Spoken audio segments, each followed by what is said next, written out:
I steady my breath as the moonlight slips through the narrow window, casting pale curves across the rough-hewn floorboards. It is this hour, just before dawn, when the world seems to hold its breath alongside me. Outside, the restless wind carries a faint rustle of leaves, stirring the shadows that cling to the corners of this quiet chamber. My fingers graze the cool stone wall, and the chill seeps into my skin, a subtle reminder of the night's lingering presence. I am a scribe by habit and necessity, not in title, but in the way the weight of ink and parchment fits within my hands, and the quiet patience I carry like a second breath. Tonight I attempt something different, an unspoken promise to untangle the threads of a restless memory that refuses to settle. The stillness around me is both companion and challenge, as if the silence itself waits to be coaxed into story. There is a small envelope resting on the wooden table, its seal unbroken but delicate, catching the faint glow of an oil lamp. The wax bears an emblem I know too well, a sigil that pulls at something deep within, a promise, or perhaps a warning wrapped in folded paper. Its presence unsettles the calm like a single note held just beyond hearing, hinting at a journey already begun, though the path remains unseen. The air here feels heavy with anticipation, thick enough to touch, yet cool against my skin where the fabric of my robe brushes softly. The lantern's flame flickers, casting a warm, trembling light that dances on the walls, as if reluctant to reveal what lies beyond the shadows. Inside I carry the quiet weight of devotion, an ache for understanding that threads through the night's stillness, steady and unyielding. If you stay with me a moment, you might find yourself settled alongside this hushed vigil, sharing the vantage where time stretches thin and thoughts drift like slow embers.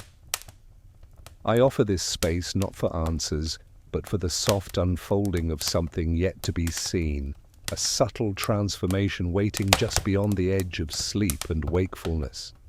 Before we go farther, listen with me to how the air moves through this place.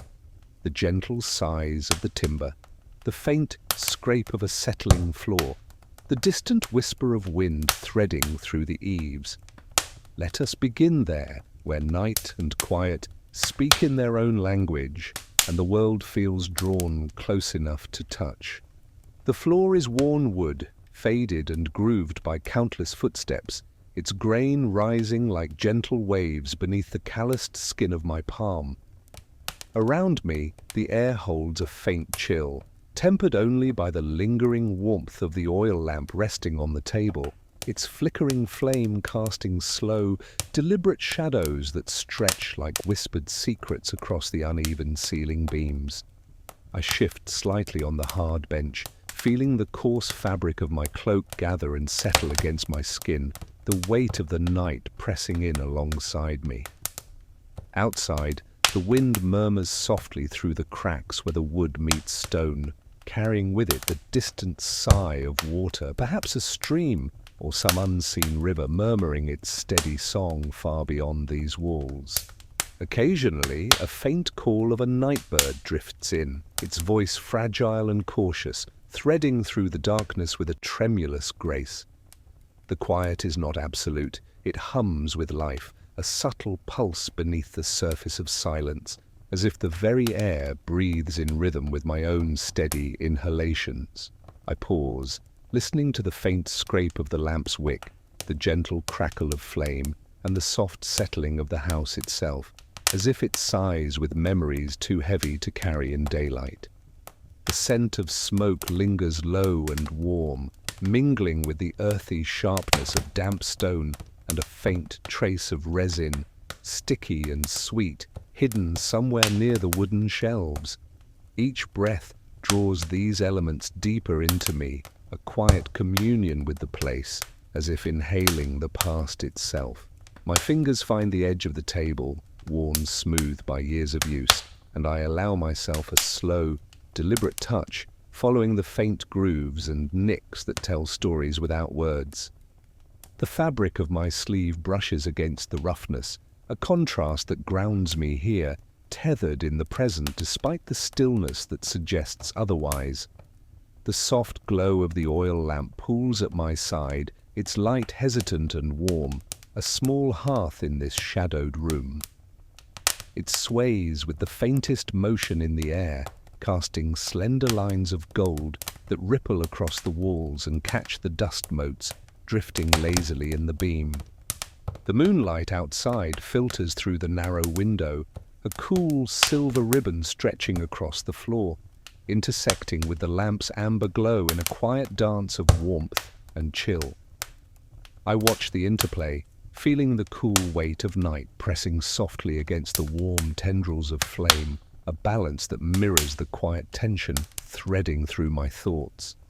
I adjust my cloak, the fabric shifting with a soft rustle, and draw in a deeper breath, tasting the faint bitterness of herbs that have been left to dry nearby. Sage or perhaps lavender, their presence a gentle reminder of care and protection woven into this space.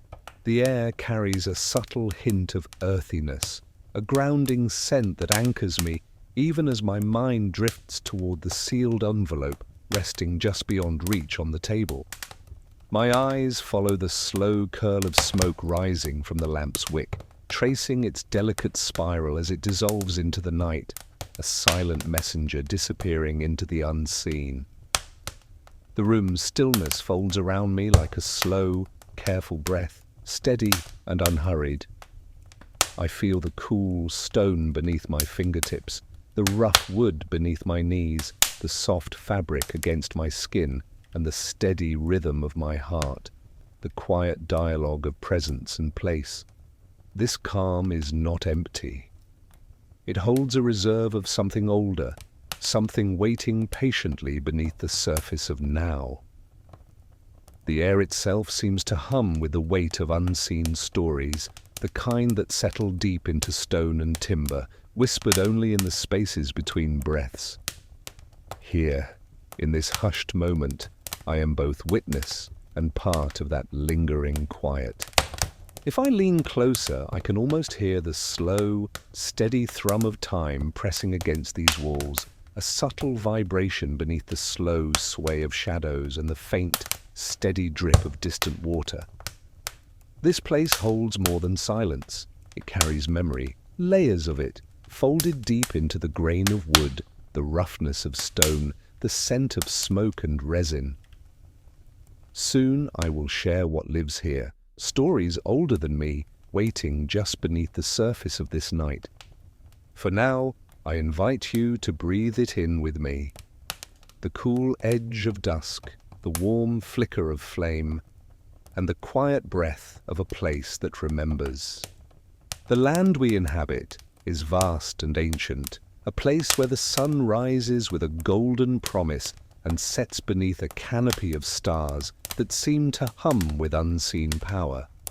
Our days unfold beneath the watchful eyes of gods who dwell both in the heavens and in the quiet corners of our homes, their presence felt in the rustling of leaves, the crackle of fire, and the steady rhythm of our footsteps upon dirt and stone. Each morning, the village stirs with familiar sounds, women pounding grain in heavy clay bowls, the sharp clatter of iron tools shaping wood and bone, children's laughter rising like birdsong among the narrow streets. The scent of roasted grain mingles with the earth's dampness after dawn's first light, and the air carries the faint smoke of incense burned to honor the gods and keep their favor close. By night, a chorus of frogs and distant owls rises beneath the moon's silver gaze, their calls weaving through the cool air like whispered prayers. The rhythm of daily life is steady, a cycle of labor and reverence, held sacred by all who dwell here. Our beliefs shape everything, each moment steeped in the presence of deities whose stories are etched into the very stone of our temples. We honor the goddess of the hearth, whose flame never falters, and the god of the harvest, whose hands bring forth life from the soil. Omens are read in the flight of birds or the patterns of smoke curling toward the sky, and our priests chant ancient hymns that ripple through the air like ripples on the water's surface. These gods are not distant figures, but intimate companions who guide and judge, their favor the thread that holds our fragile world together. The rulers who govern us are more than just men and women. They are chosen by the gods themselves, their power both a blessing and a burden. The king, robed in fine fabrics dyed with the earth's richest colors, moves among us like a shadow cast by the sun, silent but ever present. His word shapes law and custom, yet it is the priesthood that maintains the sacred balance, the keepers of rituals that bind the people to the divine order. Their temples rise like stone lungs in the heart of the city, heavy with the scent of incense and the sound of whispered prayers carried on the breeze. One ritual remains vivid in my memory, a festival of light held at the turning of the seasons, when we gather stones carved with sacred symbols and set them aflame beneath the open sky. The fire dances like a living thing, reflecting in the wide eyes of the gathered crowd as chants rise and fall, a tapestry of voices woven into the night. The embers crackle and shift, sending sparks like tiny stars into the cool air, and the scent of burning resin mingles with sweat and earth. This moment is a reminder that destiny is not a fixed path, but a living flame, fragile and fierce, fed by our hopes and fears alike. I was born into this world, cradled by its stories and shaped by its customs. My family, keepers of a small but respected tradition, taught me to listen to the voices carried on the wind, to read the signs hidden in the flicker of candlelight, and to honor the silent spaces where the gods might dwell. The clothes I wear, the words I speak, and the rituals I observe are all threads in the fabric of this shared existence, binding me to ancestors whose footsteps echo faintly beneath my own. Growing up, I felt the weight of these traditions as both a comfort and a call, a steady drumbeat beneath the quiet moments of my days. The time we live in is neither wholly peaceful nor consumed by fear. It is a delicate balance, a world poised between seasons of plenty and the harsh breath of uncertainty. The air carries the scent of distant rain, promising renewal even as shadows lengthen and bring whispers of change. Hope and caution mingle in the hearts of those who walk these streets, their voices low but steady, like the steady pulse of the earth beneath our feet. It is a time of waiting, of quiet preparations made in the soft glow of dawn and the hush of dusk. In such a world shaped by gods and kings, by firelight and shadow, one like me would soon find a place. It is here, amid the prayers that rise like incense and the stones that hold the weight of countless stories, that my life quietly begins. From this world, with its rhythms and silences, I emerge, ready to trace the line where memory and destiny meet. My hands, worn and calloused from hours spent tracing symbols and scribing words, rest quietly upon the rough wood of the table. They bear faint scars, pale lines that trace stories I seldom speak of, reminders of moments when certainty was fragile and paths uncertain. When I move, my posture holds a quiet steadiness, neither proud nor bowed, but shaped by years of listening more than speaking, watching more than acting. Others regard me with a mixture of curiosity and caution. Some lower their voices when I enter the room, as if my presence carries a weight not easily named. There are those who offer a nod of respect, acknowledging the knowledge I carry, while others avoid my gaze altogether, their silence speaking of unease or perhaps unspoken questions.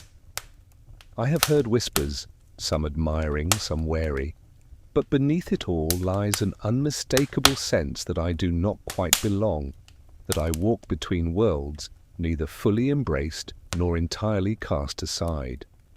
The village sees me as a keeper of secrets, a quiet figure who moves through the rituals and routines, yet remains apart, like a shadow tethered to the flame.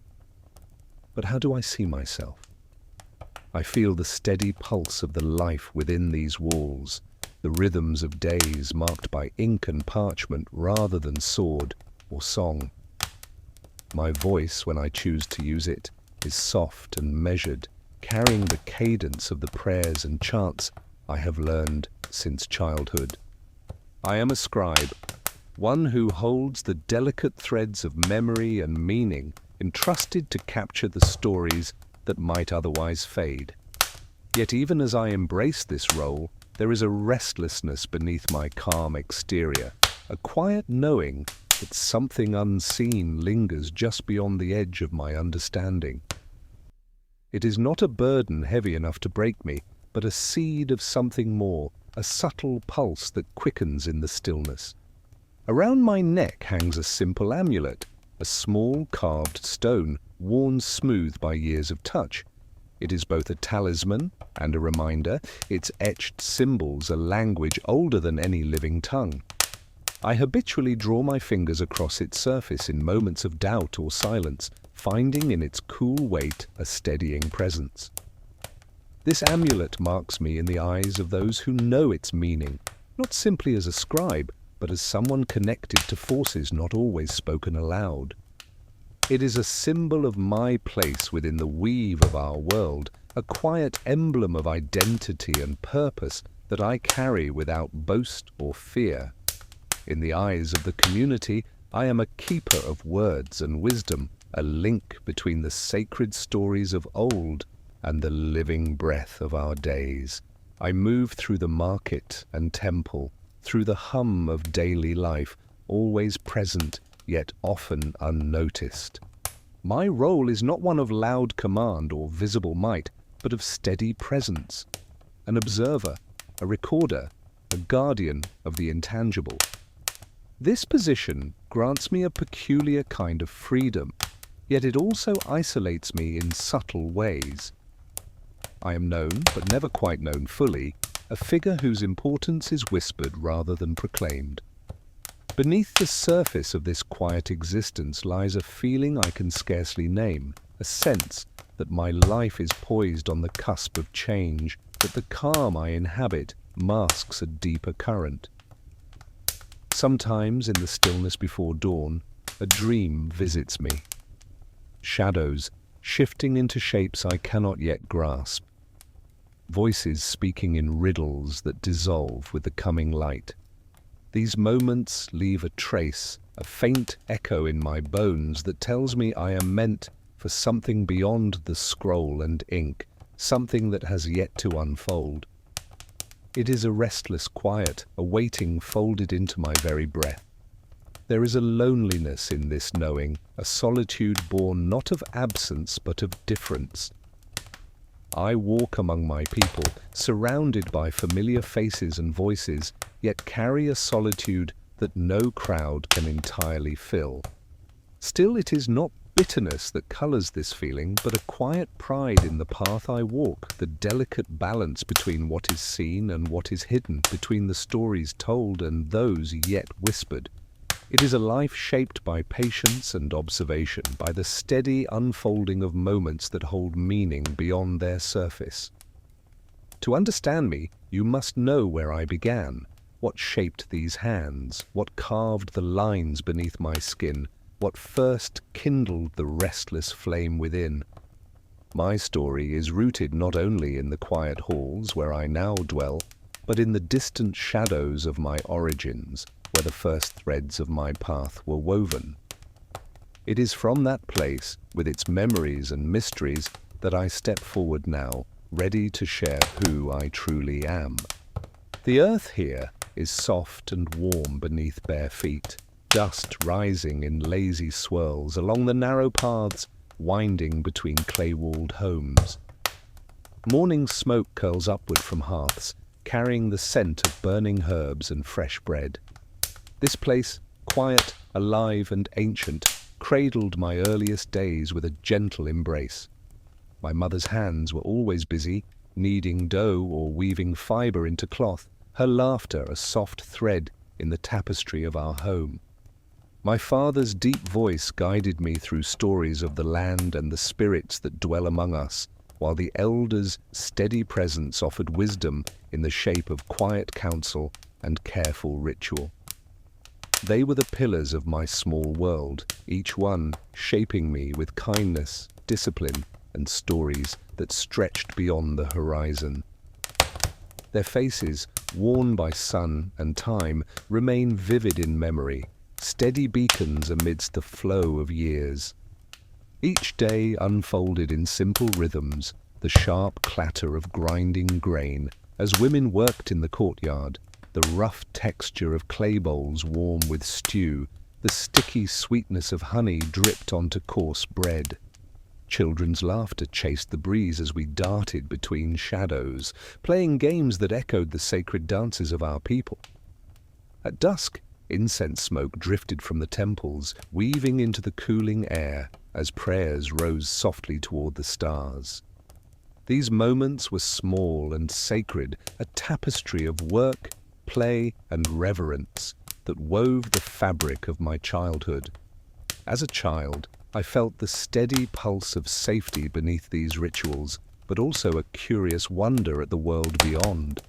The dense forests that whispered secrets, the shifting clouds that painted stories across the sky.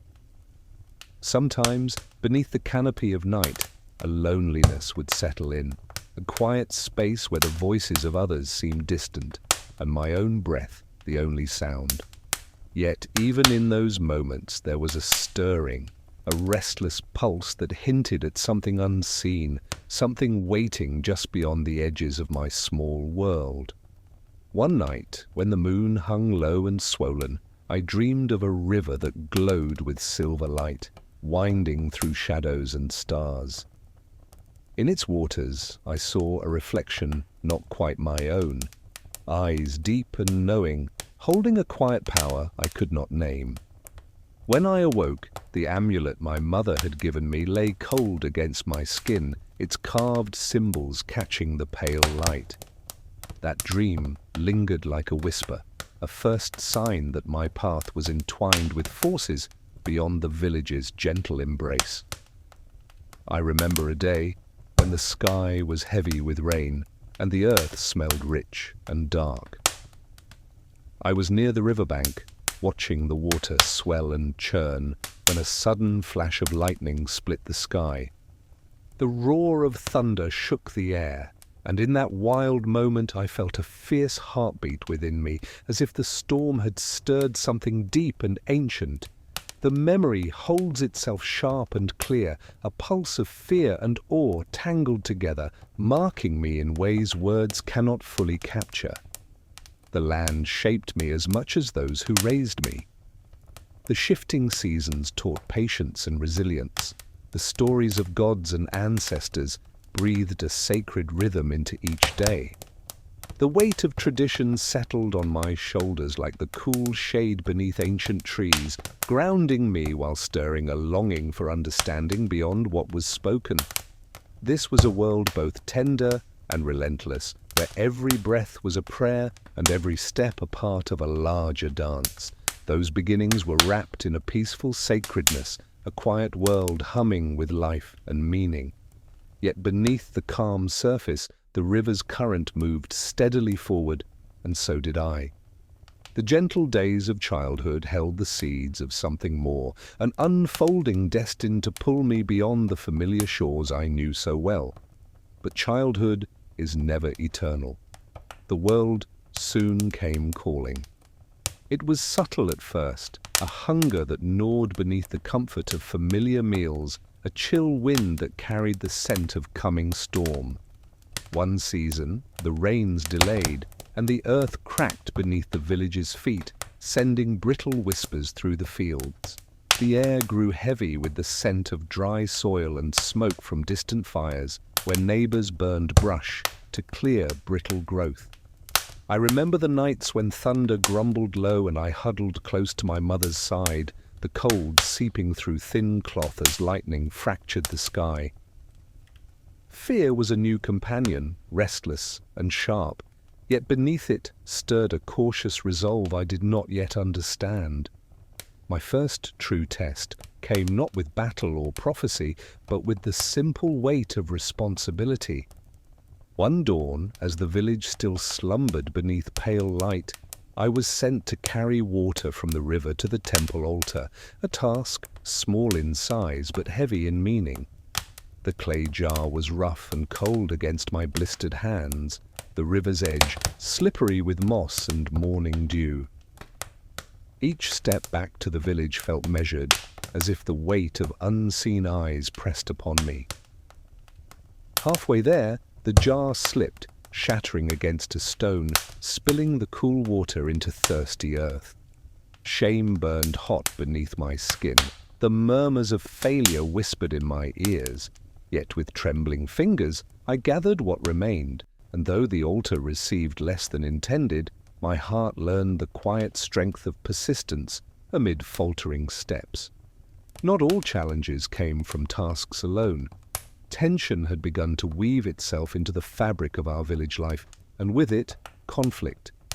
One afternoon, words sharpened between me and a boy from the neighboring clan, his insults flung like stones, my own retorts clumsy and fierce. The clash was brief, but left a hollow echo, a reminder of boundaries not yet crossed and fears not yet named. Later, as I traced the cracked earth with my fingers, the bitterness of rivalry settled in my mouth, mingling with the faint taste of dust and sweat. The elders spoke of unity and respect, but the sting of that moment lingered, teaching me that even small conflicts carry weight and shape the heart's quiet hardening. Amid these early struggles, a strange event unfolded that seemed to hold more than mere chance. One evening, as the village gathered beneath a sky bruised with dark clouds, the flickering flames of the festival torches cast dancing shadows across faces and walls. Suddenly, a silent stillness fell, as if the night itself paused to listen.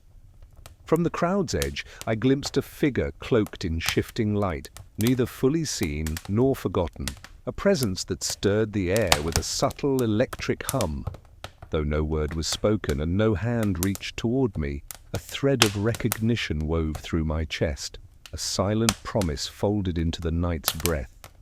That moment, strange and fleeting, felt like a doorway opening just beyond sight, hinting at paths I was yet to walk. These early trials carved themselves into my being with quiet insistence. Fear mingled with burgeoning resilience. Moments of failure gave way to cautious courage. The chill of storm winds and the weight of spilled water taught me the fragile balance between frailty and strength. The taste of conflict, bitter and sharp, etched lessons in humility and resolve. And that flicker of otherworldly presence whispered of a destiny woven deep into the fabric of my days. I did not understand then how these small challenges were shaping the contours of my spirit, only that each left its mark, a subtle shaping of who I was becoming. Looking back now, those early struggles appear as stones laid carefully along a path, guiding steps I scarcely knew I was taking. They were the quiet forging of a soul, learning to hold itself steady amid shifting shadows and uncertain light. The world was beginning to reveal its demands, not in thunderous trials, but in whispered tests that called for patience, courage, and a heart willing to listen beyond the seen. Those days, framed by the scent of earth and smoke, the touch of cold stone and warm firelight, were the first weaving of a story still unfolding. What I thought were storms were but whispers of the tempests yet to come. Torches flickered against the stone walls of the temple courtyard, where the elders convened in a circle that felt both sacred and suffocating. This was no ordinary gathering. The first great trial awaited me, a challenge that threatened not only my place among them, but the fragile thread of my survival. The test was an ancient trial, one whispered of in stories yet seldom witnessed. A betrayal had fractured our peace, an accusation against a kin that stirred fierce divisions within the village. I was called forth to stand before the council, to speak truths tangled with fear and loyalty. The courtyard smelled sharply of smoke and iron, the cold stone floor biting through the thin soles of my sandals. Around me, faces blurred under the torchlight, some stern, others expectant, all waiting for the verdict that would ripple through our lives. The silence before my words was a heavy cloak, pressed down further by the distant rumble of thunder rolling over the hills. When it was my turn, I chose to stand my ground. My voice, though trembling, carried through the night air as I spoke of what I had seen and heard, of shadows that did not belong and voices that whispered falsehoods. Each word was a step across a fragile bridge, the weight of consequence pressing firmly on my chest. I tasted the bitterness of ash on my tongue, the sharp dryness of uncertainty mingling with the salt of sweat that streaked my face. The moment stretched, taut as the rope that bound a prisoner, until the elder's judgment fell like stones. I was neither exiled nor praised, but given a new role as a keeper of secrets, a witness to the fragile balance between truth and survival. In that instant, I felt a shift within myself as palpable as the cold wind that swept through the courtyard when the torches flickered low. Fear had not vanished, but it was joined by a quiet pride, a recognition that the path I walked no longer belonged to the child who had spilled water at the altar or flinched at thunder. The village began to see me differently, eyes measuring me now as one who bore weight beyond words, a bearer of burdens both heavy and unseen. Yet beneath this newfound standing lay a sorrowful understanding. The simple safety of youth was gone, replaced by the complex dance of trust and suspicion. The aftermath lingered in the scent of smoke and whetstone, in the hushed conversations that paused when I entered a room. My hands, once steady in small tasks, now trembled with the memory of that night's judgment. I carried the mark of the trial quietly, a thread woven into the fabric of my being, shaping the way I moved through the village and through myself. With each passing day, the weight settled deeper, a slow forging of resilience born not from victory, but from endurance. That trial became a turning point, not an end, but a beginning. The boy I had been was left behind, replaced by someone more wary, more aware of the fragile lines that divided friend from foe, safety from danger. I had stepped onto a path where choices bore heavy consequences, where silence could be as loud as speech. It was a moment when the river's calm surface broke, revealing currents strong enough to carry me beyond the shores I once knew.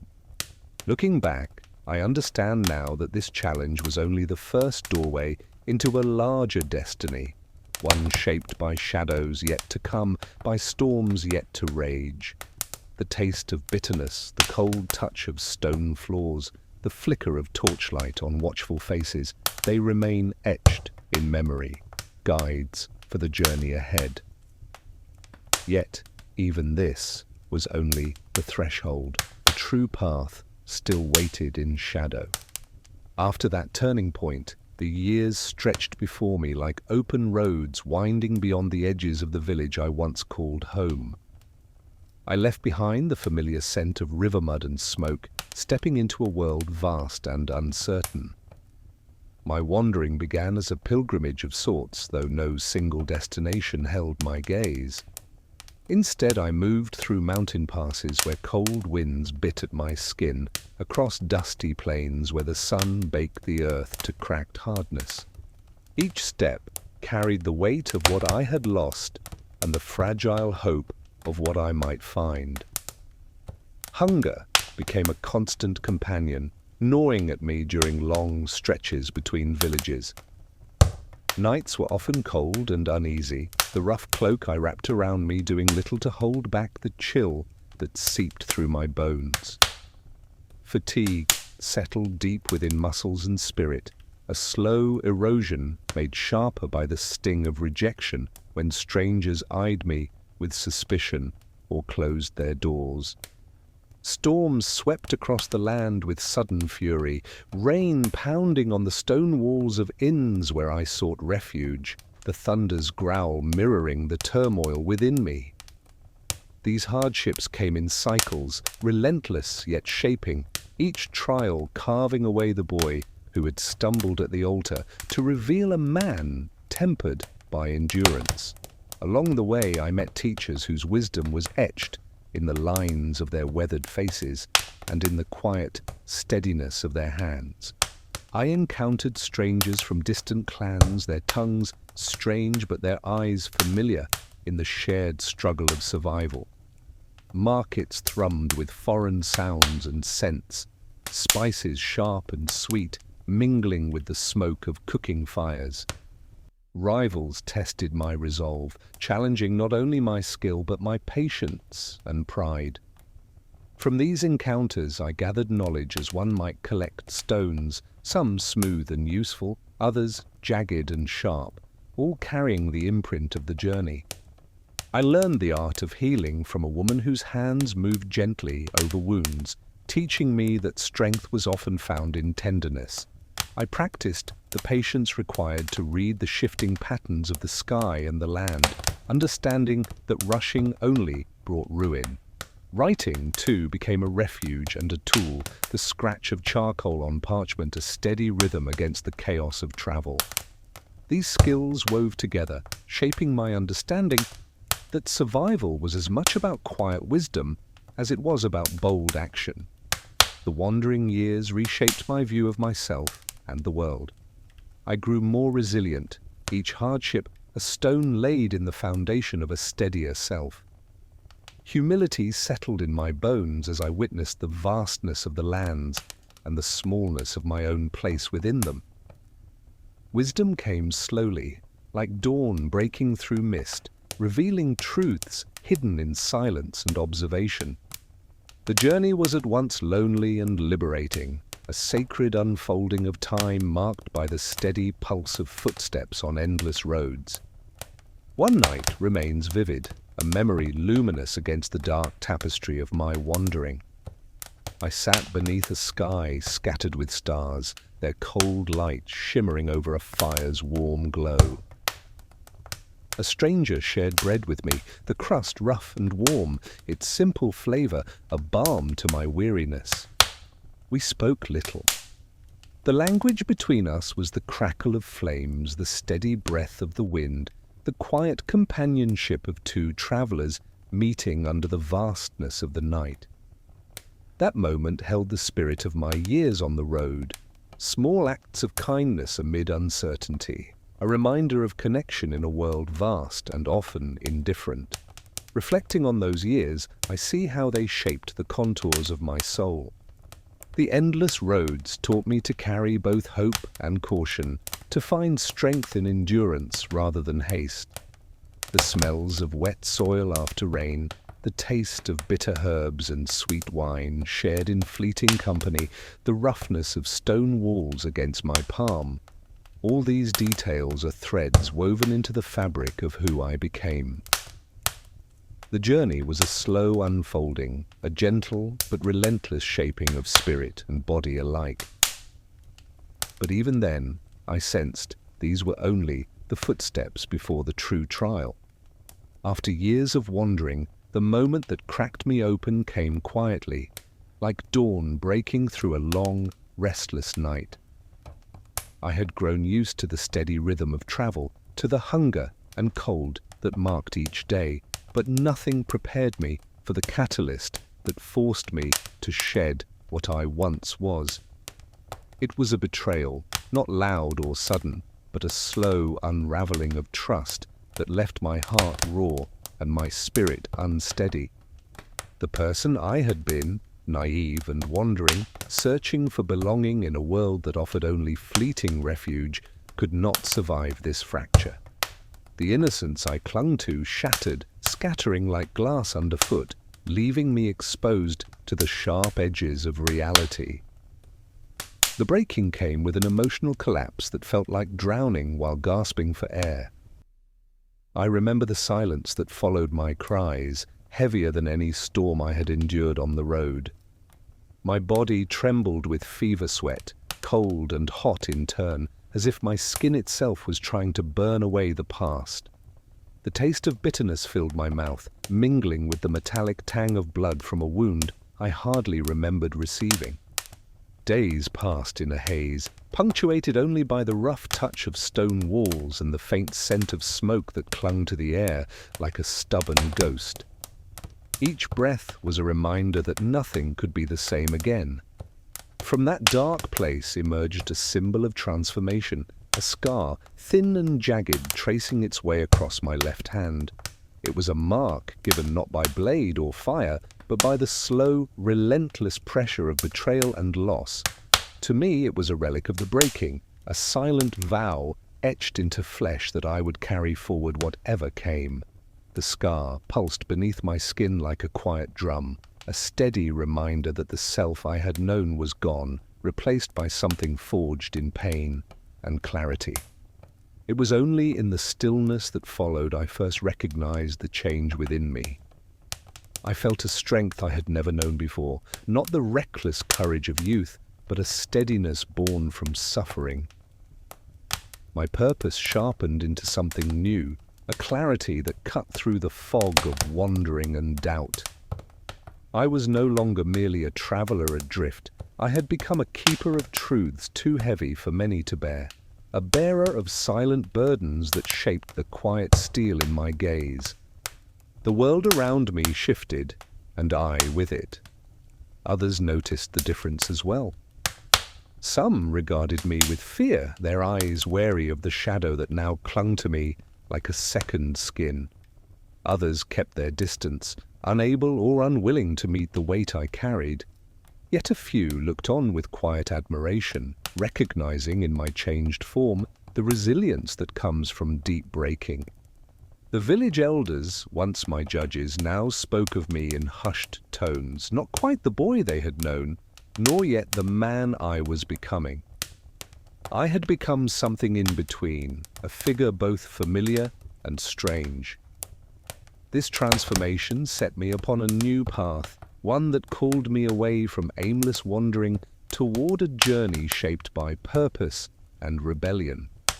I began to see my role not just as a witness to the fractures of the world, but as an agent of change, someone who must carry the weight of secrets and truths to protect what fragile light remained.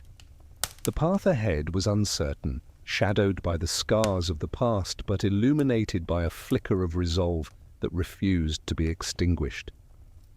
Yet even then I did not know. This was only the first shedding of my skin. The change within me did not remain hidden, nor did it linger quietly beneath the surface.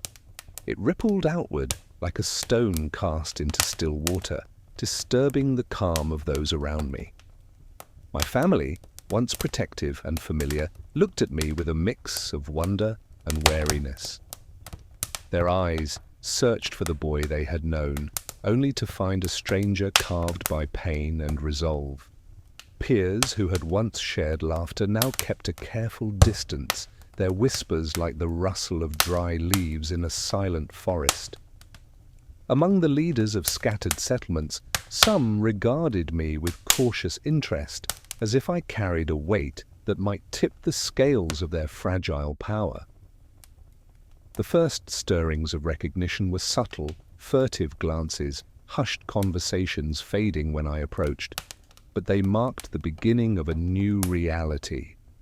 With this recognition came new roles I could not refuse. Responsibility settled upon my shoulders as naturally and heavily as the worn cloak I wrapped against the cold. I found myself called upon to guide, to mediate, and to bear burdens that once seemed foreign.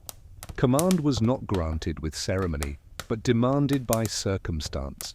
Silence and respect followed my words, even when they were few. Where once I had sought only to survive, I was now expected to protect others, to become a pillar amid uncertainty. This shift altered the fabric of the society I moved within. Followers began to gather quietly, drawn less by charisma than by the steady assurance I carried like a flame in the dark. Yet suspicion shadowed some eyes, wary of the change I embodied. Reverence mingled with doubt, and rejection often flickered just beneath the surface. The balance was delicate, a dance of loyalty and fear that I navigated with a cautious heart. My transformation became a source of both unity and clash. Some met my presence with awe, believing in the promise hinted at by my endurance and quiet strength. Others challenged me, testing not only my resolve but the very foundations of what I had come to represent. These encounters sparked tensions that rippled outward, shaping alliances and enmities in ways I could never have foreseen. Among the many consequences of my change was one I had not anticipated: jealousy, subtle and corrosive. Old friends and potential allies viewed my rising stature with growing unease, their smiles masking careful calculations. This undercurrent of envy threatened to isolate me, even as it affirmed the power I now wielded. I tasted its bitterness quietly, a reminder that every gain comes with hidden costs. I remember a single moment that crystallized my new influence, a council meeting held in a hall heavy with the scent of burning oil and aged stone. Torches flickered against carved walls as voices rose and fell in heated debate. I stood among them, the weight of expectation pressing like cold stone upon my back, hands clasping the edge of the wooden table. As I spoke, the murmurs subsided, replaced by a hush that acknowledged the shift I had become. In that charged silence, I felt the fragile threads of society weaving anew around me, binding me to a future I had not chosen but could no longer deny. Being seen differently brought a tide of emotions: pride, tempered by fear; humility, shadowed by a growing sense of isolation. I grappled with the distance that now defined my relationships, the subtle yet undeniable change in how I belonged. To be both a beacon and a burden was a lonely place, yet one I embraced with quiet resolve. But these ripples were only the first waves of a tide I could not escape. Whispers of omens traveled through the villages, a blood-red moon hanging low in the sky, a falcon circling endlessly above the river, and dreams shared among the elders that spoke of a guardian rising from humble roots. These signs threaded themselves into the fabric of my days, a constant reminder that I was no longer free to choose my path. I found myself stepping into a larger arena, one defined by the clang of iron and the weight of countless eyes. The council chambers, once distant and forbidding, became my stage where voices debated futures I had never imagined. War loomed on the horizon, and with it came the call for leadership I was both summoned to and burdened by. The dusty roads I had walked alone now led me into gatherings where banners were raised and drums echoed like thunder through the valleys. I wore the heavy cloak of responsibility, its fabric coarse against my skin, each stitch a reminder of the lives entwined with my own. Expectation settled upon me like a tangible force. I was to obey the council of elders, to sacrifice my own desires for the collective good, and to guide those who looked to me with hope and fear alike. The weight was suffocating, pressing down with each decision I faced. I heard the voices, some pleading, some demanding, each one a thread pulling me deeper into the tapestry of fate. Yet beneath these expectations stirred a quiet conflict within me. Fear flickered in the shadows of my mind, a doubt that whispered of failure and loss. At times, I longed for the simplicity of my past, the solitary journeys where my only burden was survival. Still, a part of me recognized the call, a strange longing for purpose that transcended the pain I had endured. The moment when resistance became impossible arrived not with trumpets or grand declarations, but in the stillness of a ritual beneath ancient oaks. The air was thick with incense, the scent curling through the gathering like a silent summons. I was led to stand before the elders, their eyes reflecting torchlight and ancient wisdom. As their chants rose and fell, a sudden gust swept through the clearing, carrying with it the scent of rain on stone and the distant cry of a lone hawk. In that charged silence, I felt the tide of destiny surge beneath my feet, pulling me forward with a force I could no longer deny. This defining moment, marked by ritual and resolve, etched itself into my memory. The coarse rope of ceremony encircled my wrist, a symbol not of restraint, but of binding purpose.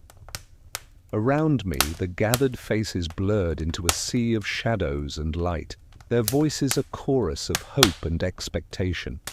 The ground beneath trembled faintly, as if the earth itself acknowledged the shift. It was here, in the quiet wait of that night, that I surrendered to the path laid before me, no longer a solitary traveler, but a figure entwined with the fate of many. Reflecting on those days, I understood that destiny was no longer a distant whisper, but a defining force shaping every breath I took. The burden I bore was vast and unrelenting, yet within it lay a clarity that steadied my steps. I was part of something far greater, a story woven into the currents of history, society, and perhaps forces beyond mortal grasp. To resist was to deny the very transformation that had reshaped me. To accept was to embrace the unknown with all its risks and promises. Yet destiny does not rise without cost, and soon sacrifice would be demanded of me. They demanded a sacrifice, not of land or treasure, but of something far more intimate, my freedom. In the shadow of war, when choices narrowed to impossible paths, I had to relinquish the life I once knew, to sever ties that bound me to the familiar shores of my childhood and the fragile peace of my family's embrace. It was a surrender born not of defeat, but of necessity, a toll exacted by the tides of fate I had unwillingly set in motion. I remember the moment I first understood the weight of this demand, the cold clarity that settled like frost upon my heart. The council's decree was unyielding. To lead, I must leave behind the very people I sought to protect. The realization settled deep within me, a slow, relentless ache that no prayer or plea could soften. That evening, as the sun dipped behind the hills, I stood at the threshold of my home. The air was thick with the scent of smoke and damp earth, mingling with the fading perfume of wildflowers that clung stubbornly to the garden's edge. My hands trembled as I gathered what little I could carry: a worn cloak, a small carved token from my mother, and the heavy weight of unspoken farewells. The rough texture of the rope tied around my sack bit into my palm, grounding me in the stark reality of departure. The silence was profound, broken only by the distant murmur of the river and the faint rustle of leaves stirred by a cool wind. As I stepped away, the heaviness settled over me like a shroud, pressing on my chest with the force of 1,000 unshed tears. The absence of those I left behind echoed in my bones, a hollow space where warmth had once lived. Nights that followed were haunted by the taste of salt, tears mingling with the bitter dryness of bread eaten alone. The ache was not just loss, but a reshaping of my very being. Where once was innocence, there grew a resilience born of sacrifice. I learned that strength is not always loud or visible, but often a quiet acceptance of the wounds that destiny carves into us. Among the few possessions I carried was a small wooden charm, its surface worn smooth by years of handling. It became my talisman, a symbol of all that I had given up, and a reminder of the life I was compelled to leave behind. In moments of doubt, I would hold it tightly, feeling the familiar grooves press into my palm, anchoring me to the memory of what was lost. Those around me bore witness to my sacrifice in their own ways. Some wore their grief openly, their eyes lowered in silent mourning, while others offered respect through quiet gestures, a nod, a steadying hand. Yet beneath the surface I sensed a tension, a mixture of hope and hesitation, as if my loss had shifted the delicate balance of trust and expectation among us. The road I now walked was solitary but never truly alone, marked by the unseen threads that connected my fate to theirs. And yet even as grief hollowed me, I sensed that this was only the first of many offerings destiny would demand. The first sacrifice did not end the cost. It was only the beginning of a greater weight settling onto my shoulders. With the mantle of leadership firmly upon me, new duties pressed in from all sides, the endless demands of the council, whispered fears of war stirring unrest among the villages, the silent grieving of those who had lost too much already. Each expectation felt like a stone added to my pack, heavier than the last, until even the simple act of standing felt like a defiance against the weight crushing me. Losses continued to pile. Friends who once laughed beside me, now distant in body or spirit, and a homeland that seemed to slip further from my grasp with every passing day. The burden was not just tasks or sorrow, it was a swelling tide that threatened to drown the fragile hope I carried. My body bore this strain as visibly as my soul. Fatigue clung to my limbs like a second skin. My muscles ached from days without rest, and scars, be both old and fresh, etched stories of battles fought within and without. Nights were cold and restless. Sweat dampened my brow beneath the heavy cloak I wore, a constant reminder of the responsibility I could not shed. Hunger gnawed at me in moments of distraction, and the dust of long roads stuck to my skin, mingling with the smoke of distant fires. Each breath came labored, like a slow song of endurance sung beneath the weight of unseen chains. My hands, once nimble and free, were roughened by the endless demands of leadership, the calluses a testament to battles waged beyond the battlefield. Emotionally, the heaviness was no less profound. Grief wrapped itself around my heart like a shroud, a quiet companion in the long hours of solitude. Fear whispered in the corners of my mind. Fear of failing those who looked to me, fear of the darkness yet to come. Doubt shadowed every decision, a persistent echo that questioned my worthiness to carry this burden.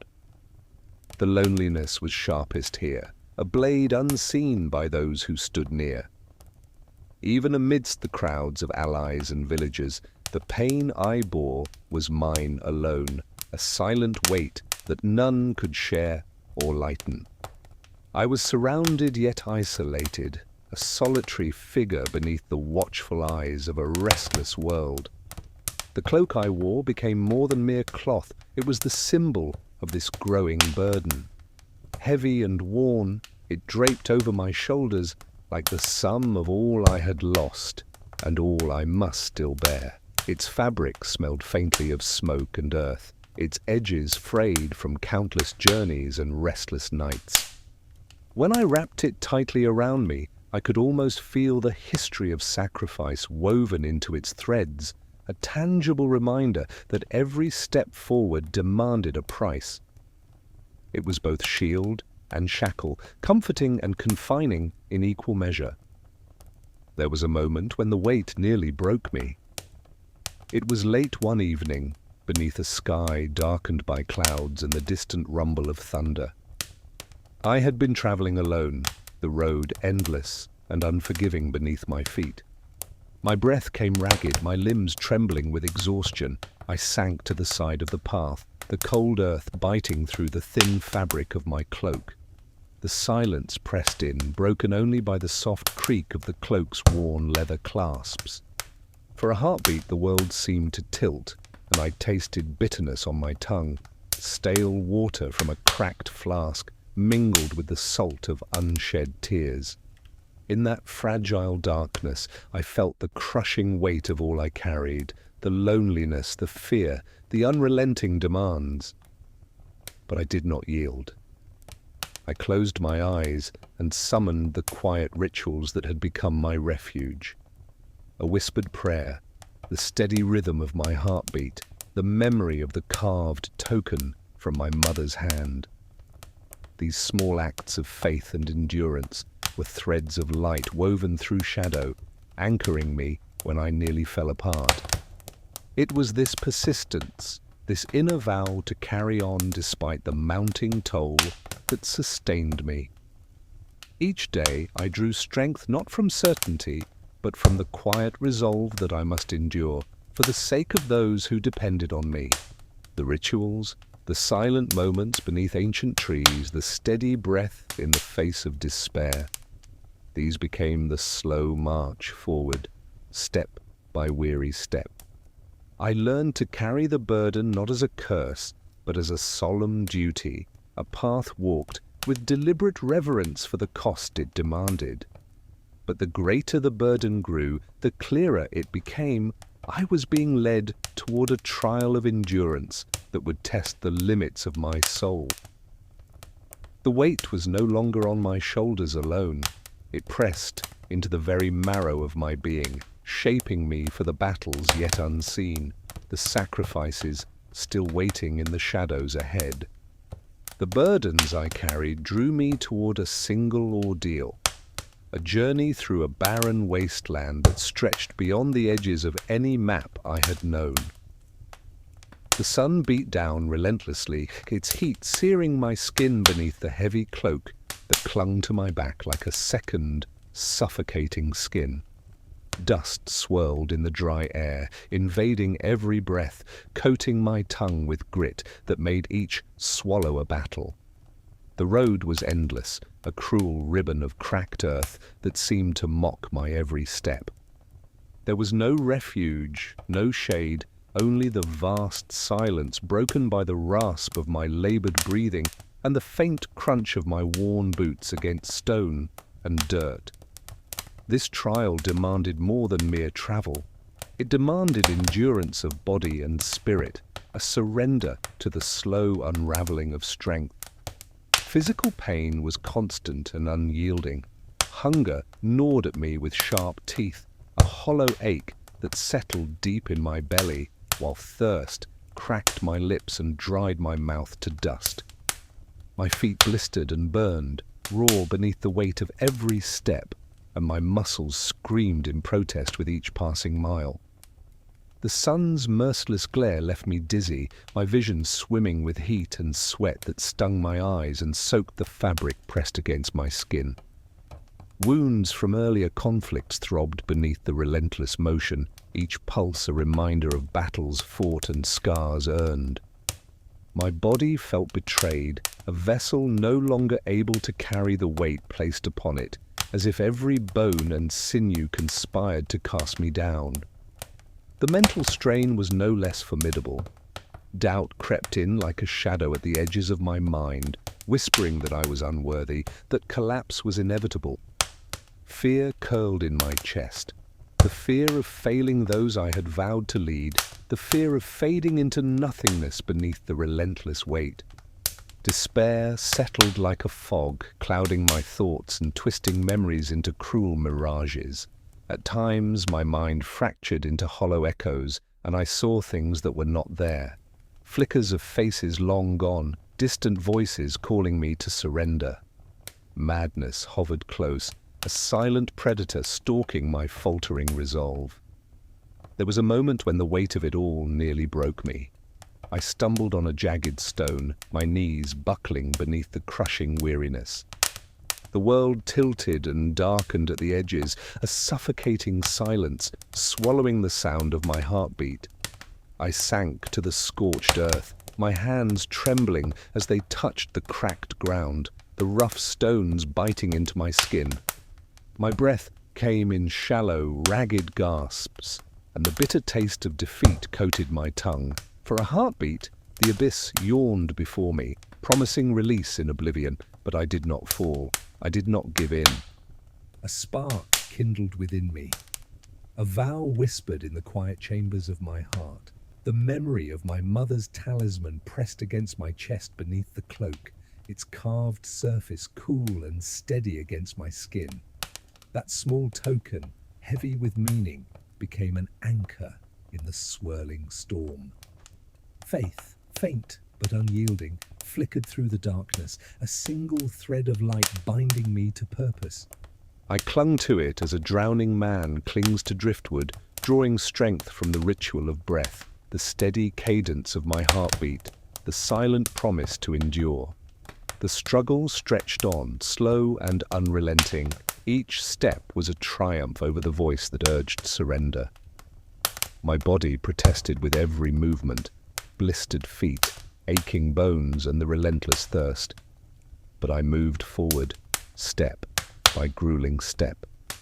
The cloak weighed heavier with each mile, but I wrapped it tighter around me, as if sealing myself within a shield forged from sacrifice. The landscape around me blurred into an endless canvas of dust and heat, but the rhythm of my journey became a meditation, a slow chant of survival beneath the burning sky. Then, just before the first light of dawn, came the symbolic moment that marked my endurance. As the horizon cracked open with pale gold and rose, I stood on a ridge overlooking the vast expanse I had crossed. The cold air brushed against my sweat-dampened skin, carrying the faint scent of rain yet to fall. My breath, still labored, caught in my throat as the world shifted from shadow into light. In that fragile silence, the weight I bore felt both suffocating and sacred, a testament to suffering endured, a promise of what still lay ahead. I lifted a heavy stone from the ground, feeling its rough edges bite into my palm, and let it fall to the earth. The sound was soft, but it echoed inside me like a bell tolling for a new beginning. Surviving this trial taught me resilience, not the triumph of victory, but the quiet power of persistence. It revealed humility in the face of forces greater than myself, and clarity in the acceptance of limits. I learned that endurance was not strength alone, but a dance with weakness, a balance between holding on and letting go.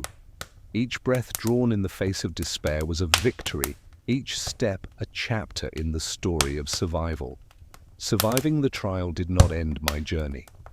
It opened the path toward the wisdom I had yet to claim. In that quiet, clarity began to rise, slow and steady, as a pale light pushed back the shadows that had clung so tightly to my soul. The world around me, once harsh and relentless, softened beneath this new glow, and I found myself standing at the edge of something vast and unknowable, yet profoundly simple. The place where this revelation found me was a small, isolated grove, cradled by ancient trees whose leaves whispered secrets in the breeze. The air was cool and fragrant with earth and rain, a balm to the rawness left by the desert's cruel embrace. As dawn broke, a single ray of sunlight filtered through the branches, casting a golden path across the mossy floor. It was here, in the gentle unfolding of morning light, that wisdom struck me, not as a thunderclap, but as a quiet illumination that filled every crevice of my being. The sun's slow ascent mirrored the dawning within me, each moment revealing more of a truth I had carried unknowingly beneath the weight of my burdens. The truth that unfolded was simple, yet profound. Suffering was not a curse to be escaped, but a shaping force, a fire that carved meaning into the raw stone of existence. I understood then that my path was not one of escape from pain or fear, but of walking through them with eyes open, embracing the fragility and strength intertwined in every step. Destiny was not a fixed script, but a dance between choice and consequence, where surrender and resistance were threads woven into the same fabric. This revelation settled into my heart with a quiet peace, replacing the restless turmoil that had once consumed me. I felt a deep humility, a recognition of my smallness beneath the vast sky, yet also a newfound strength born from acceptance rather than defiance. The heavy cloak I had worn through the trial now felt lighter, as if the very fibers had absorbed the light of this new understanding. As a symbol of this wisdom, I held in my hand a smooth river stone I had found near a trickling stream that ran through the grove. Its surface was worn and cool, shaped by endless water and time. A reminder that clarity and endurance flowed together, carving away sharp edges into something steady and whole. This stone became my talisman, grounding me in the lessons of the trial and the illumination that followed. Those who met me afterward noticed something subtle yet unmistakable. In their eyes I saw a reflection of calm authority, a silence that spoke louder than words. Companions who once saw only burden and weariness now regarded me with quiet respect, sensing the depth beneath the surface. There was no boasting or display, just a serene presence that seemed to hold space for the weight of many stories, including their own. Life continued its relentless march. Seasons changed, villagers came and went, and the world kept turning.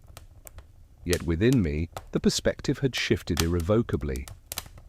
The harshness of the past remained, but it no longer defined me. Instead, it was woven into a tapestry of understanding that colored every thought and action with a deeper calm. The dawns that followed carried a softer light. The air tasted fresher, and even the silence felt less like emptiness and more like a sanctuary. But wisdom without action is only a shadow, and soon I would be called to act upon what I had seen. Wisdom is not complete until it is lived, until it moves beyond the quiet chambers of thought and manifests in the world's rough and unyielding soil. My first true test came swiftly, in the midst of a council meeting where voices had grown loud with fear and urgency. The air was thick with tension. Torches flickered against stone walls, casting long shadows that mirrored the weight pressing down on us all. The war loomed closer than ever, and the leaders demanded swift, decisive action. Yet, I carried within me a new understanding that strength was not only in force, but in measured mercy and clarity born from suffering. The moment arrived when I had to act according to this revelation. We gathered in the great hall of the village, where banners hung heavy and the scent of burning oil mingled with the dust of many feet. The council's debate had spiraled toward calls for immediate retaliation, a violent surge that would only deepen the wounds we bore. I stood, my voice steady but calm, and proposed a different path, a choice to offer parley first, to seek understanding before bloodshed. It was a decision that would have been unthinkable before the trial, when fear and pride dictated harsher courses. I spoke of the pain endured, the fragile threads that bound us to one another, and the power in choosing a path that honored both survival and compassion. The impact was immediate and profound. A hush fell over the chamber as my words settled among them like a cool breeze after a relentless heat. Some faces softened in surprise, others clenched with doubt, but the atmosphere shifted. The war seemed less an inevitable storm and more a crossroads where our choices could carve new futures.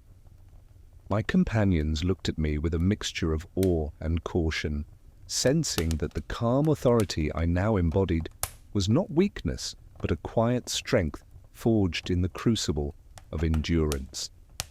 The gesture that sealed this new direction was simple. I laid down the heavy staff I carried, a symbol of command before the council.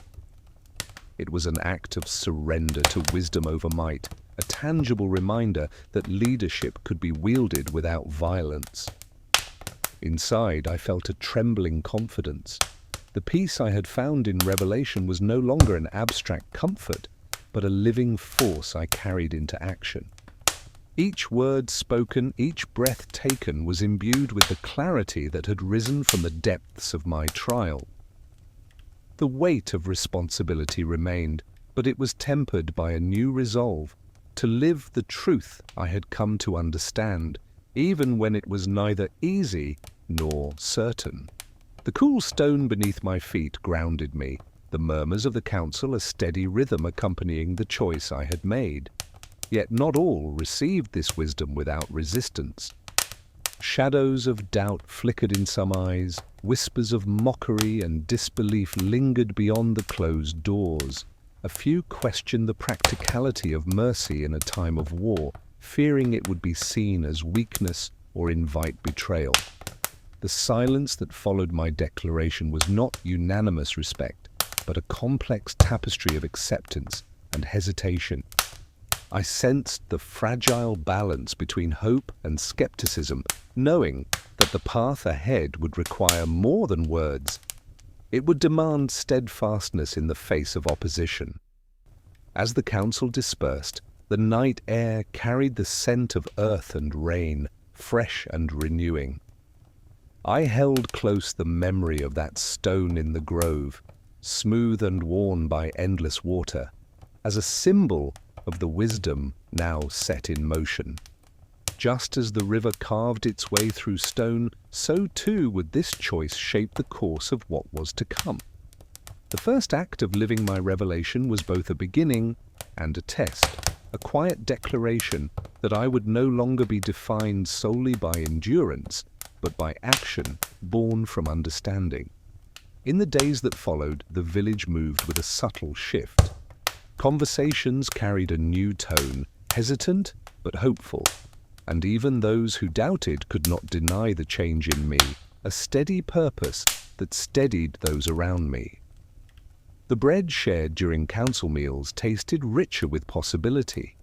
The warmth of shared fires softened the cold uncertainty of what lay ahead. Still beneath this peace, I knew the storm had only paused, not passed. The choices I made had set a course, but the true trial of wisdom would come not in words, but in the clash that would soon demand every ounce of strength and clarity I possessed. But no wisdom lives untested, and soon the conflict that awaited me would sharpen every truth I had spoken into the edge of survival.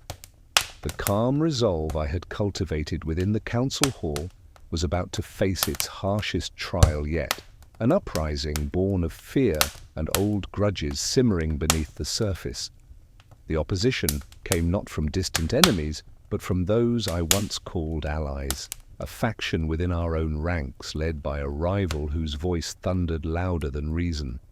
They accused my path of mercy as folly, a dangerous weakness that endangered all we had fought to protect. Their words struck like clashing steel against the fragile hope I had ignited, questioning whether my vision of peace could withstand the brutal reality pressing upon us. The conflict unfolded in the village square, beneath a sky heavy with storm clouds threatening rain. The air was thick with the scent of sweat and iron as men and women gathered, their faces illuminated by flickering torches and pale lightning. The uprising was both verbal and physical, a bitter debate that erupted into shouts and the sudden clang of weapons drawn.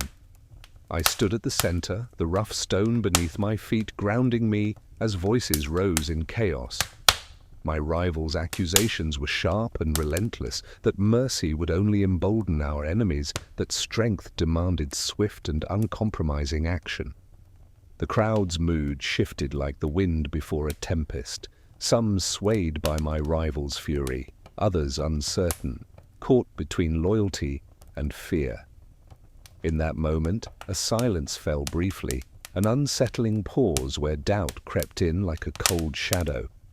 I felt the weight of those accusing eyes, the tremble of my own hands, as memories of hardship and revelation collided.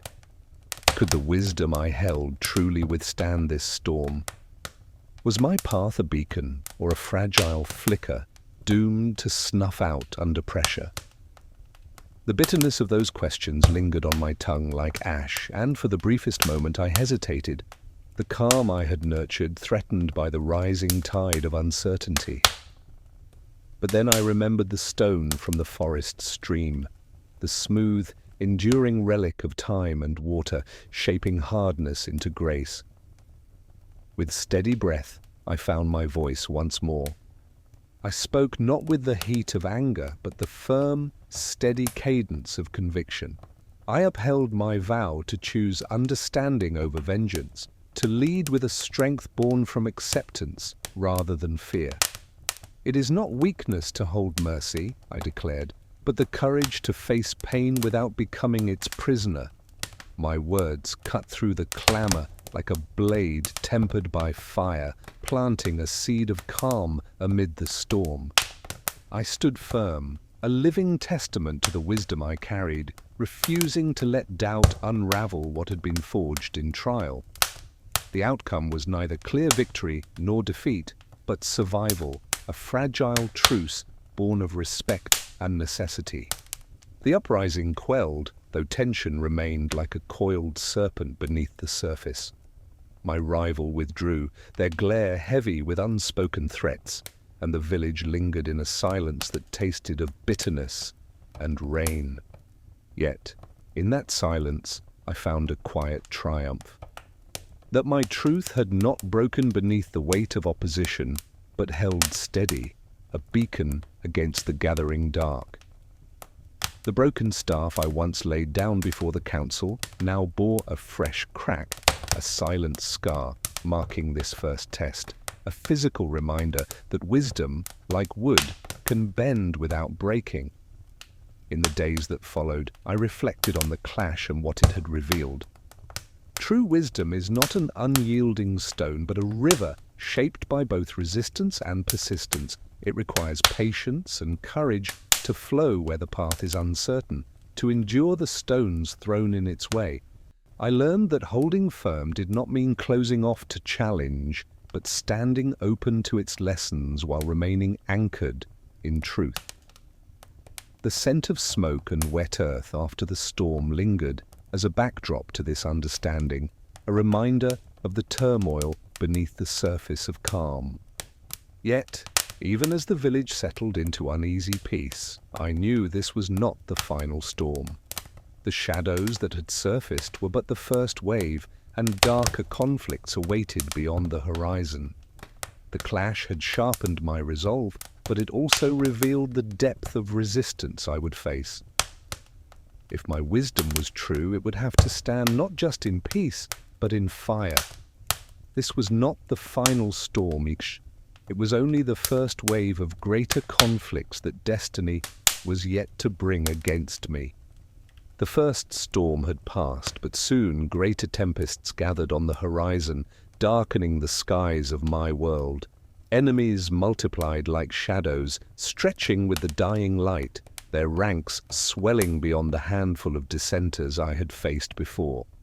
Where once whispers of rebellion stirred in secluded corners, now entire councils and war bands rose in opposition, their banners torn yet resolute, hoisted against the gathering thunder. The opposition was no longer a mere challenge to my wisdom. It was a tide intent on erasing the very foundation of all I had built. They sought to unravel my legacy with relentless fury. My words were twisted and rewritten in the mouths of those who wished to see me forgotten, my teachings defiled and cast aside as dangerous folly. The halls that once echoed with respectful debate now carried the bitter taste of derision, where my name was spoken with venom and fear, as if to poison the well of memory itself. Amid this swelling tide of resistance, betrayal cut deeper than any sword. Allies who had once stood at my side vanished into silence, their faces turned away like shadows fleeing the dawn. Friends I trusted became strangers, their loyalty eroded by fear or ambition, leaving me isolated in the very heart of the storm. The cold sting of abandonment was as sharp as the rain that fell upon the ruined banners of our cause, soaking into tattered cloth and hardened earth alike. I learned then that the fiercest battles are often waged not just in open fields or council chambers, but in the quiet spaces where trust is broken and silence replaces counsel. The stage for the great confrontation was set beneath a sky swollen with leaden clouds, the air thick with the scent of smoke and wet earth. The village square, once a place of gathering and council, had transformed into a battleground, its stones slick with rain and blood. Torches flickered against the storm's fury, casting long shadows on faces twisted with anger and desperation. The roar of the crowd rose like a rising tide, drowning out reason with cries for vengeance and war. I stood at the center, the weight of countless eyes pressing down, the rough wood of my broken staff splintering beneath my grip. This clash was unlike any before, not merely a test of words or will, but a tempest of raw emotion and unyielding force. The height of the clash came with the crack of thunder and the clash of steel as rebellion erupted into violence. The bitter taste of ash filled the air, mingling with the copper tang of blood, as blows were exchanged not just between enemies, but within the fractured soul of our cause. I felt the sting of wounds reopened, both physical and spiritual, as the legacy I had nurtured teetered on the brink of ruin. The ancient relic I carried, once a symbol of clarity and endurance, now lay shattered at my feet, its broken form a stark testament to the peril threatening all I held dear. It was a moment when darkness seemed poised to consume the light, when history itself might be rewritten without my voice. Yet even as defeat loomed, I held on. My body bore the scars of the struggle and my heart ached with the weight of loss, but my spirit remained unbroken. I barely escaped the final assault, wounded and weary, yet still standing, a testament to endurance forged in fire. The truth I carried was battered but alive, a flicker of flame refusing to be extinguished by the storm. In the quiet aftermath, as rain washed the blood and ash from the earth, I understood that legacy is not a stone carved in permanence, but a fragile flame nurtured within memory and spirit. It endures not by unyielding strength alone, but through the courage to persist when all seems lost. I reflected on what it meant to carry a legacy through such torment.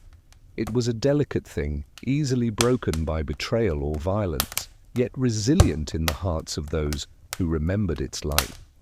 The scent of smoke and wet stone lingered as a reminder that even in ruin, something endures, something beyond the reach of those who seek to destroy.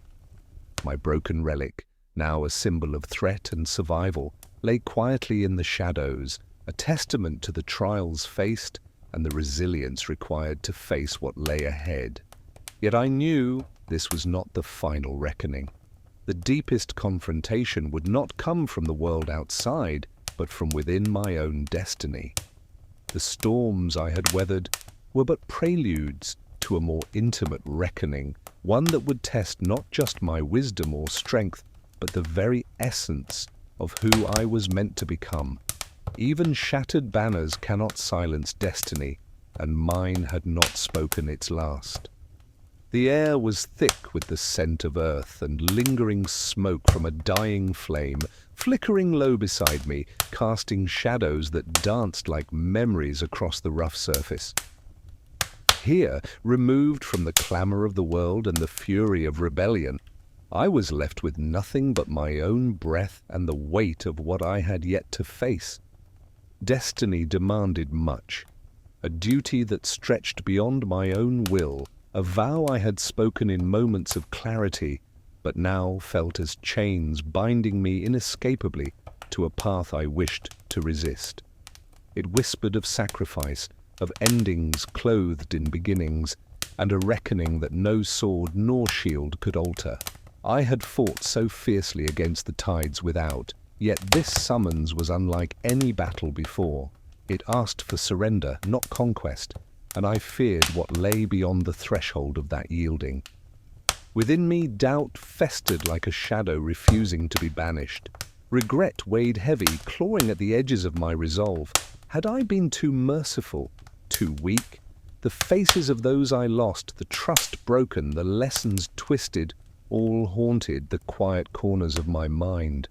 Fear simmered beneath the surface, cold and unyielding, whispering that perhaps I was not meant for this role, that my time was ending, and with it, all I had strived to protect. Then, in the stillness, came the reckoning. A vision not of fire or fury, but of profound silence. It was a voice without sound, a presence felt within the marrow of my bones, urging me to look beyond the turmoil. In that moment, the cave seemed to dissolve, replaced by an endless expanse of stars reflected in still water. I saw the thread of my life woven into the vast tapestry of time, fragile yet luminous. There was no condemnation, only a quiet invitation to accept what was and what must yet come. The awareness of mortality settled over me like a shroud. The wounds I bore, some visible, others etched deep within my spirit, reminded me that time was finite and my story but one brief spark in the endless night. My breath came shallow, lips dry, the metallic taste of fear lingered, but alongside it rose a strange calm. I was not invincible. I was, as all must be, subject to the slow fading of the light. And so I surrendered, not with despair, but with a solemn resolve that coursed through me like the warmth of the small flame beside my side. I embraced the truth that I was both less and more than I had imagined. Quiet peace settled into the hollow spaces within, where once turmoil had raged. I understood now that destiny was not a prison but a path already walked, the steps traced by every choice, every fall, every moment of courage or doubt. The scar on my hand, jagged and worn, became the symbol of this reckoning. It was a mark of survival, of pain endured and lessons learned. In its rough edges I saw the story of my journey. Not a flawless tale etched in stone, but a living flame flickering still, fragile yet unextinguished. The silence around me was no longer empty but filled with the weight of that flame, steady and true. In that stillness, I understood destiny as a companion, not a captor. It was the path I had carved through the darkness, a trail of light left behind for those who might follow. Legacy was not the monuments or words preserved in stone, but the quiet breath of memory carried in hearts and whispered in the winds. For in that surrender I saw the shape of the final step. Not my struggle alone, but the legacy that would outlive me. There was no grand spectacle, no final battle, only the slow, tender fading of breath, the warmth of a hand held close, and the comforting weight of memories gathered like scattered stars. The path I had walked, once jagged and uncertain, now stretched behind me like a well-worn road, marked by countless moments of courage, doubt, and love. From that life, I left behind more than words or monuments. I left deeds carried quietly in the hearts of those who knew my story. My teachings, once whispered in the chill of night, took root in the minds of students and children, in strangers who found meaning in my journey and in the stories told beside firelight. The influence I bore was not carved in stone alone, but lived in the gentle sway of a flame passed from hand to hand, a flame that flickered softly in the darkness, offering warmth and light to those who walked the path after me. It was a song hummed in the breath of the wind, a quiet monument built not of marble, but of memory and spirit. Others took up the thread where I left it, weaving it into the fabric of their own lives. They carried my legacy forward, some with trembling hands and others with steady resolve, each adding their own verse to the endless hymn. History, too, held a place for the tale, preserving it like a rare book, its pages worn but unyielding to time's decay. In their eyes I lived anew, not as a figure frozen in the past, but as a living flame that kindled hope and understanding, a whisper that stirred the soul and called forth a gentle courage. The symbol of this legacy was simple, yet profound, a single candle burning low in a quiet room, its light soft and unwavering. It was the embodiment of all that remained after the storms and the silence, a beacon against the encroaching dark. That flame, fragile yet enduring, spoke of the journey's end and the promise of dawn, a quiet testament to the power of a life lived with meaning and grace. Its glow warmed the cool night air, mingling with the scent of earth and flowers, a scent that lingered long after the candle had dimmed. Legacy, I saw, was not bound by years or the fragile limits of flesh. It endures like the echo of a song carried beyond the reach of time, a memory eternal resting in the hearts of those who listen. It is the thread that links one soul to another across the vast expanse of history, a bridge that spans the silence between past and future. In this timelessness, I found comfort, a knowing that though my own voice had quieted, the story itself would never cease to breathe. Reflecting on the path I had traveled, I understood that nothing was wasted. Every step, every scar, every whispered prayer had shaped the whole. The journey was complete in its own imperfect way, a mosaic of light and shadow that formed a whole greater than any single moment. There was peace in this completeness, a gentle closing of a circle that had once seemed endless and daunting. I was content, knowing that what I was had become part of what would always be.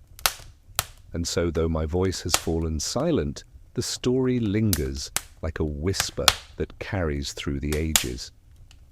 Sleep then, for the night is gentle, and morning will remember.